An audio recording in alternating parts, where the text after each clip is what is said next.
This is BBC News. These are the latest headlines in the UK and around the world. More countries are urging their citizens to leave Ukraine immediately, as the US warns Russia could invade within days.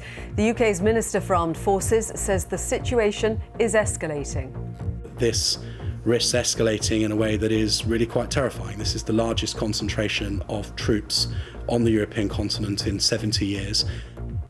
The UK Prime Minister Boris Johnson receives a legal questionnaire from police investigating lockdown parties at Downing Street and Whitehall. Large numbers of people have defied an injunction against the protests in the Canadian province of Ontario. Police have intercepted hundreds of vehicles trying to enter Paris as part of a protest against France's coronavirus regulations. An emotional trip home for Chagos Islanders exiled by Britain 50 years ago. Their return highlighting the territorial dispute between Mauritius and the UK.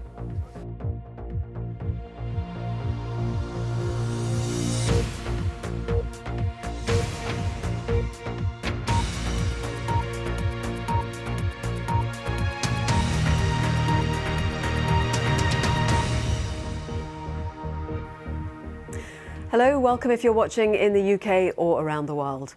President Biden is to speak to Vladimir Putin by phone after the United States warned a Russian invasion of Ukraine could come at any time.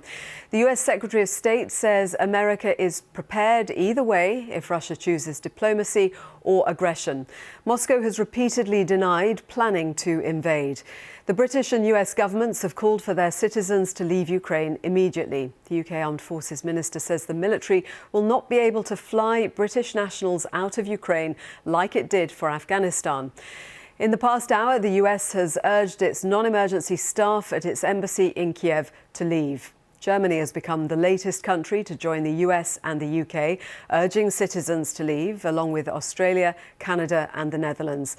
And Russia has confirmed it's reduced the number of staff at its embassy in Kiev as more diplomatic efforts are made to prevent war in Ukraine. With the latest, here's our North America editor, Sarah Smith.